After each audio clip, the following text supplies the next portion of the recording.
Next, I will introduce Dr. Leona Gilbert. She's presenting Tick-borne disease diagnostics, the good, the bad, and the ugly. Welcome. Interesting enough, World Health Organization has indicated that 64 million people died in 2015 because of lack of healthcare services that you and I are used to. This includes pharmaceuticals, this includes diagnostics, this includes healthcare centers for them to go to. Interesting enough, if you look at these people and you look at people globally, 45% of the global population actually lack access to these healthcare services you and I are used to. And if we think about the 64 million deaths, they are because of chronic infections, chronic communicable, chronic non-communicable diseases. And in that context, we need to think about Lyme disease and tick-borne diseases. You are aware that when the tick bites you, it has the potential to actually pass on multiple microbes, such as Borrelia, Babesia, tick-borne encephalitis, that can cause multiple tick-borne diseases. It's not just Lyme. And that's the point I want to stress here. It's not just Lyme. The problem with tick-borne diseases is this. These are statistics, facts. Every 120 seconds, someone in Europe is being diagnosed with a tick-borne disease. Yes, you heard me right. Every 120 seconds, somebody is being diagnosed with a tick-borne disease. That number in the United States, for those American friends, every 96 seconds.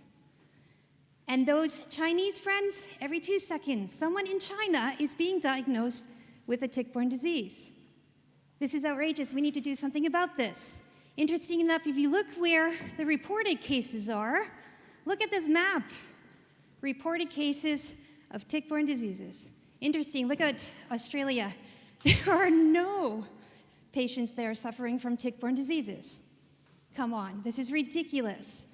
But really look at these numbers. These are reported cases. The problem with reported cases, there is not a standardized protocol for every single country in the world to report these cases. There isn't. So these numbers are grossly underestimated, as WHO has highlighted. And these numbers are only going to increase because of climate change, because we are in the nature more and more often. And also the hosts that the ticks feed on, they're spreading across the globe. It's interesting enough, a recent paper this year by DeLong has estimated that 2 million patients in the United States by 2020 will have post-treatment Lyme disease syndrome. That's a lot less than the 20% that the CDC estimated. 2 million. Okay, well, statistically speaking, I did an analysis as well. By 2050, 35% of the global population will have a tick-borne disease. This is not conjecture. This is based on statistical analysis of the recent publication of the trends that are coming out now. This number is outstanding, and we need to do something about it. And now is the time to do something about it so that we prevent chronic conditions associated with a tick bite. To add to the problem, patient advocacy groups in the States have testified in court that it takes 11 different visits, up to 11 different doctors, up to 11 different tests to get that one proper diagnosis. We are failing the patients with this. This is ridiculous. And it's costing states, governments, 20 billion euros to manage these patients. We can do a lot better for the state, for the governments, and for the patients. We can do better by, well, very simple steps, and I'll let you know in the next few slides. To add to this, this is where the problem leads. We all know this, the two-tier system. I live in Finland, and guess what? The Finnish government follows this two-tier system. It's flawed. We know it's flawed. How many of you guys are surprised that it's flawed? We're not surprised, but it is. On an average, it takes a minimum 2 tests to get a proper diagnosis through this two-tier system. The sensitivity is bad. We had comments earlier about the sensitivity. What does that really mean? Because it has to be compared to a reference test. It's true. And the grouping of the patients to actually get these numbers are subjective. Sure, fine. But if you look actually at the two-tier system, on the left-hand side is the ELISA, enzyme-linked immunoassay. It's quite sensitive. It's automated, okay, but it can miss a lot of cases. The antigens that are used, the proteins that they use are very different in different countries. We know this. So of course, the testing in Finland is different than the testing in the United States, than different testing in Canada. Even in Finland alone, there are different testing protocols, different ELISA in one city than the next. This is ridiculous. Only 200 kilometers separates these two cities, and they're using different tests. They're testing for Borrelia apsili in Turku, and they're testing Borrelia garini in Helsinki. Why? Why aren't we testing all three major species of Borrelia? Western blot, okay, can be specific. It lacks sensitivity, as we know, because it's very subjective. Which band are we looking at? It's labor intensive, sometimes difficult to interpret, and it's not really ideal for standardization. So we have problems with this.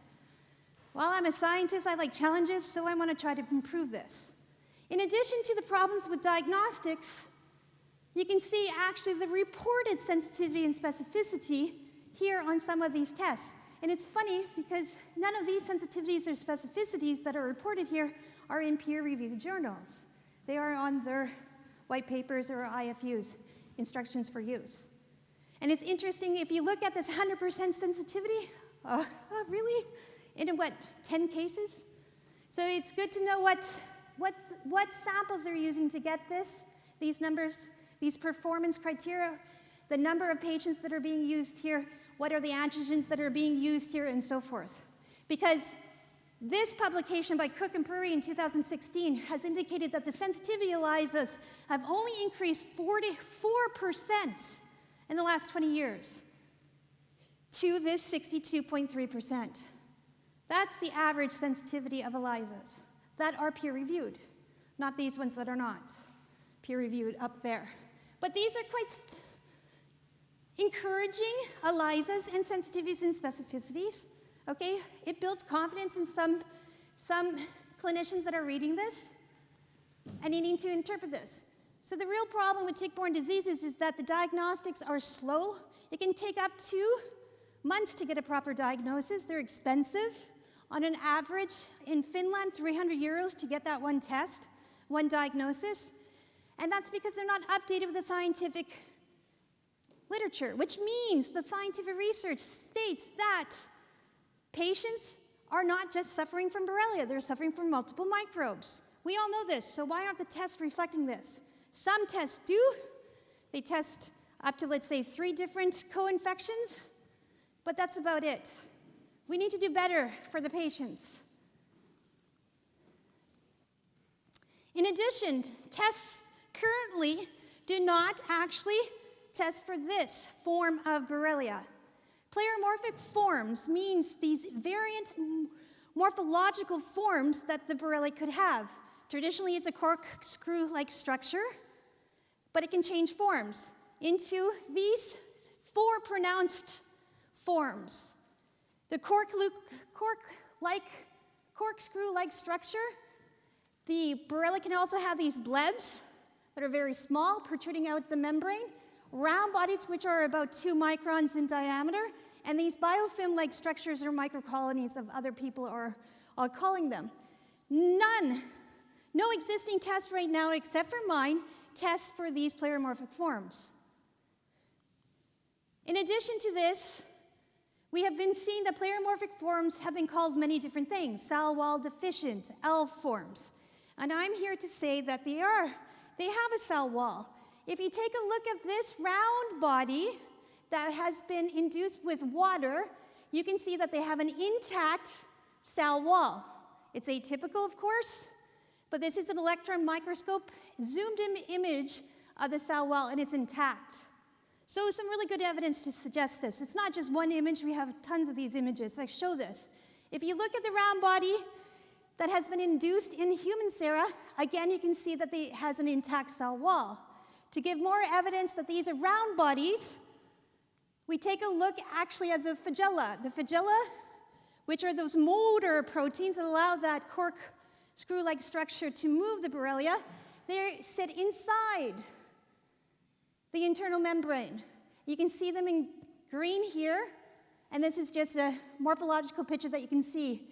The round body that's induced with water, the green is inside, so it has an intact cell wall. So let's stop calling them cell wall deficient because they have a cell wall.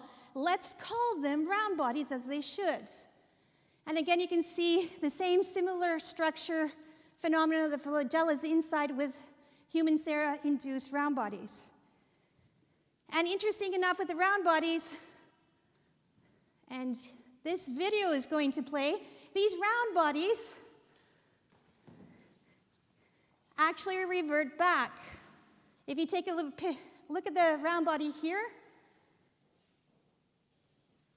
we are not the only ones in the world to show this. There's lots of videos on the internet and published, okay, that show that, one more time please, that this round body actually reverts back into its parent form, that corkscrew-like structure.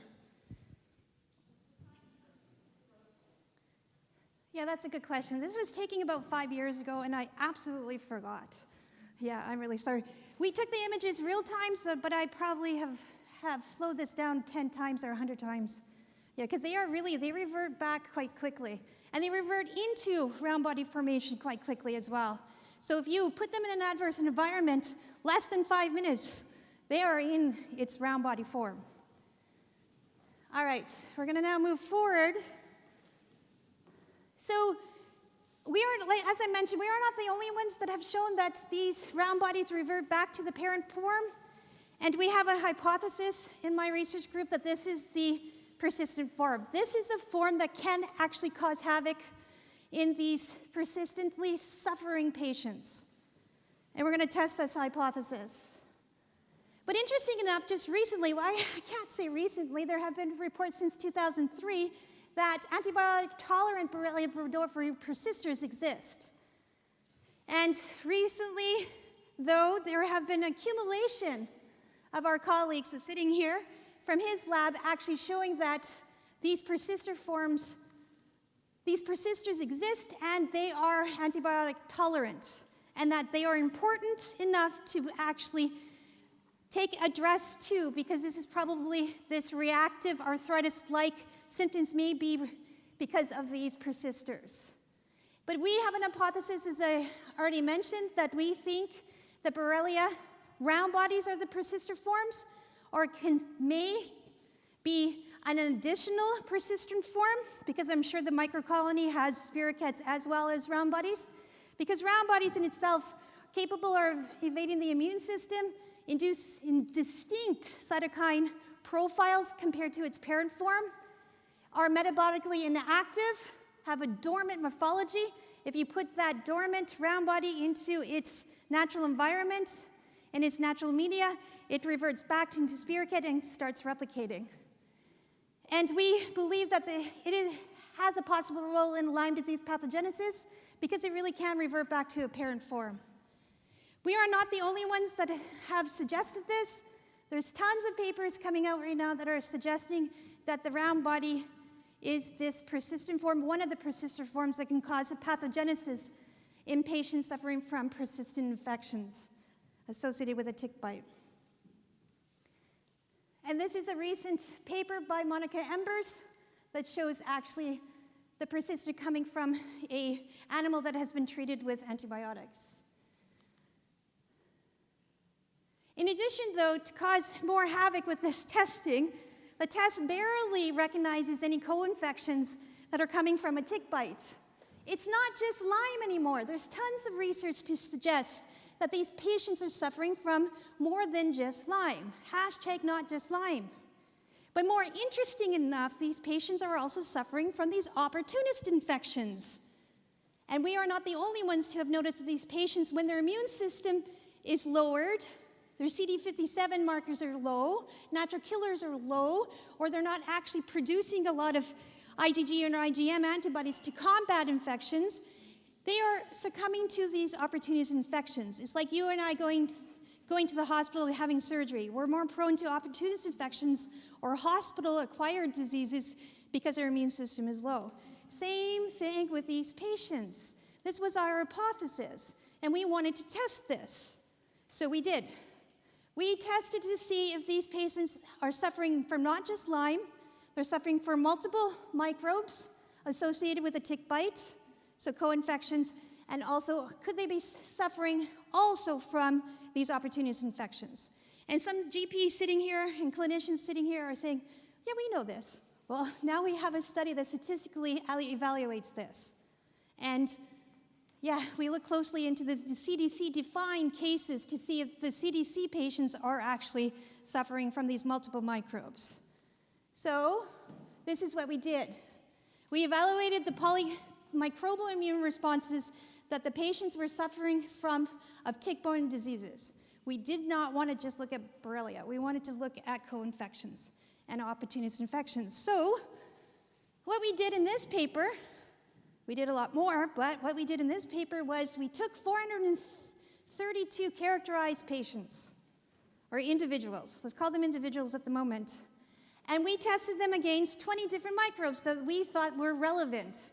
We actually tested 15,000 patients against 40 different microbes, and we came down to what was significantly relevant. These patients, well characterized against these 20 microbes that were statistically significant for us. And we wrote a paper. And we tested them in an ELISA platform, industry standard, right? We looked at the IgG and IgM for response. So, what did we get? We first had to group them into a well-defined structure. The CDC acute cases, late cases, CDC negative cases, CDC defined unspecific cases. The reference is CDC. And also we had post-treatment Lyme disease group that were, of course, defined by IDSA. We took immunocompromised. These compromised individuals were tested against or with a CD or CE marked and IVD, in vitro diagnostic mark, an FDA approved test, okay, for non-Borrelia microbes. The unspecific control here also was tested against these CE and IVD marked tests. And then the healthy controls here or individuals were used, tested against the CE, IVD, FDA marked tests, also against the CDC criteria, and we used the healthy patients as used for our cutoff marks. It's very important to have truly healthy patients or individuals, because are we really truly healthy? Well, that's very subjective, but we need something in evaluating the test performance. So this is what we did, and also this study was, the specimens were sourced cross-sectionally, okay, which means that hopefully around the same point, same year, we got these samples. They were leftover, okay, samples, but the data collection was retrospective, so we took the history afterwards. The samples were given to us based on these criteria, and then we got the information afterwards. All right, so some results. If you look on the left-hand side, this is the IgM response. On the right-hand side is the IgG response. So IgM first, then IgG. You can see with the IgM, we have 51% of these people responding to more than one microbe. In the IgG, it's 65%. This is profound. So 65% of the overall people that we tested are responding to multiple microbes. This is 4 times greater than just responding to one microbe. So polymicrobial characteristic in these patients is there. So the multiple microbial characteristic is seen in all stages of the tick-borne diseases. So if we're calling IgM acute by standard textbook, okay, multiple microbe response there, and IgG for past or dissemination, it's there too. So multiple microbes are seen in early stages and late stages. So it's not just Lyme. And these results here are actually correlating with published results seen with these papers that states 4 to 60% co-infection rate in these patients. So our findings are very, very kind of good. They're with the other standards. Also though, then we were interested, of course, this persistent form.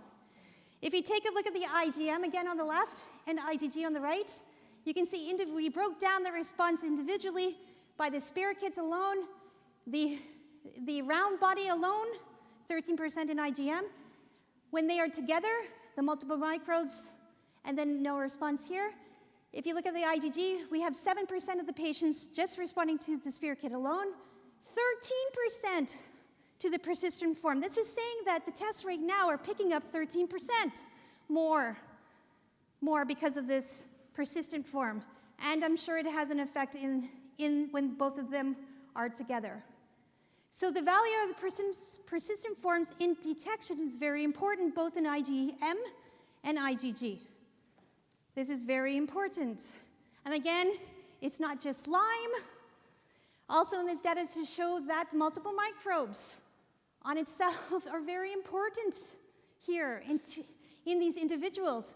And this data actually correlates well with this published article in 2016 where they evaluated all the American tests that were conducted, around 3 million tests, sample tests were conducted, and they found that 17% of those tests were not Lyme tests at all. They were different multiple microbe tests.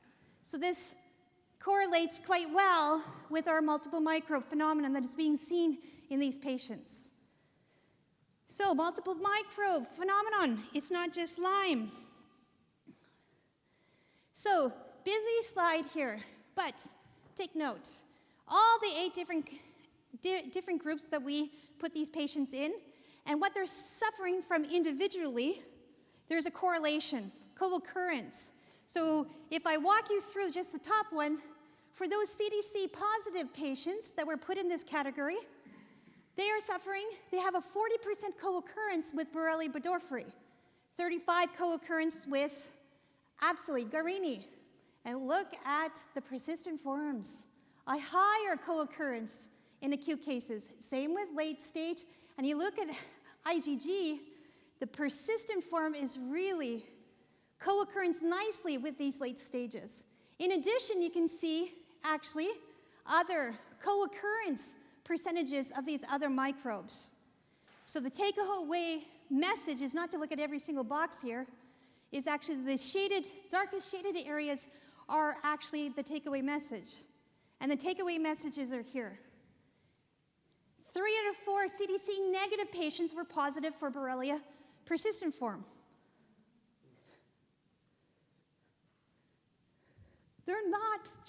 It's not just Lyme. These guys are suffering from reacting to the persistent form of Borrelia. And then 95% of the post-treatment Lyme disease syndrome were positive for, again, the persistent form. So all the tests right now currently on the market, except for mine, it's not my phone, somebody's phone, it's not testing for persistent form. We need to do better, and we have. In addition to this, those people that have Lyme disease, there is an 85% probability that they are suffering from multiple microbes. Any given Lyme disease individual here that's with a diagnosis, you have an 85% chance that you are suffering from multiple microbes. It's not just Lyme. This published article has been turned into a CE and IVD marked, validated, accredited test kit called Tick-borne. It is manufactured under ISO 13485. It's been independently validated in Germany, in Poland, in Netherlands, in US, in Finland now. Woohoo! And the more countries you go, it will be independently validated. And okay, so 12 patents have been filed, whatever. But the whole point and concept of Tick-borne, it is testing up to 15 different microbes with the persistent forms. It tests multiple disease stages, if you want to call them disease stages, because that's contentious, IgM, IgG. But you don't need 2 separate tests for IgM and IgG. We believe in the power of IgM and IgG together. And also, it has a higher sensitivity, and I will show you. Okay? And these are the sensitivity and specificity criteria.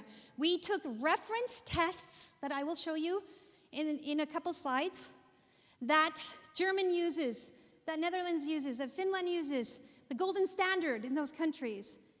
And we tested them and compared them and analyzed the positive agreement and negative agreement between Tick-borne and our test kit. And these sensitivity and specificity is not only for this study, but it's also for the Tick-borne test, and it's also the sensitivity and specificity in these countries as well. Okay, this is the positive agreement and negative agreement here. So this says that this test is in a positive agreement with these standard tests by this percentage. Okay? So we are looking at positive agreement at 56%, all the way up to the highest is 90%. Negative agreement that the negative diagnosis is negative, and that agreement is 50% all the way up to 77%. If you look at Tick-borne performance in positive agreement and negative agreement, you can, against these standards for Latvia, oh yes, Latvia, we had them, Finland, Germany, Netherlands, you can see we're outbeating the positive agreement and negative agreement of most of those standard tests. If you look at the 60% here, the reason why is because they're only testing one species of Borrelia. We test against 3, Bedorfri, Absili, and Guarini. They have only Bedorfri there. So this is why. In addition to this, we recently discussed with SynLab Finland, and we tested their samples. It was over 150 samples just recently, and we have shown that actually we decreased the false positive samples of their diagnosis criteria. So our test kit is good. It's agreeing, it's an agreement and outbeats the academic and industry standard. It's peer-reviewed and published. One second here. So we're hoping that the benefit of Tick-borne to implement it, because there is some good testing. This is one of them. Other testing, good testing are available. We shouldn't be saying that there is bad testing for Lyme disease. There's good ones. It's just you need access to it. You need great labs to perform them, like the ELISpot and this one. CD57 is a nice one, as a scientist to say. So we're hoping that with Tick-borne, the patient doesn't need 7 different visits or 11 different visits. They need 1 to get a good personalized treatment protocol, okay, and a right direction so that they recover quicker. Also, Tick-borne, we're working with the Finnish government to actually lessen the burden of these patients, these unspecific patients or the summer fever patients, lessen the burden that the government has to spend in managing them because they're getting a proper diagnosis.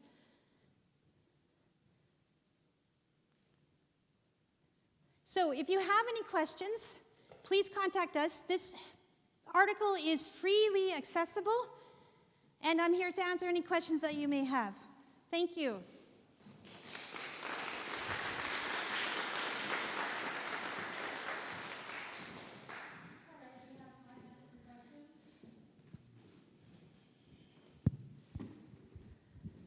It was so straightforward. Hi, Lloyd.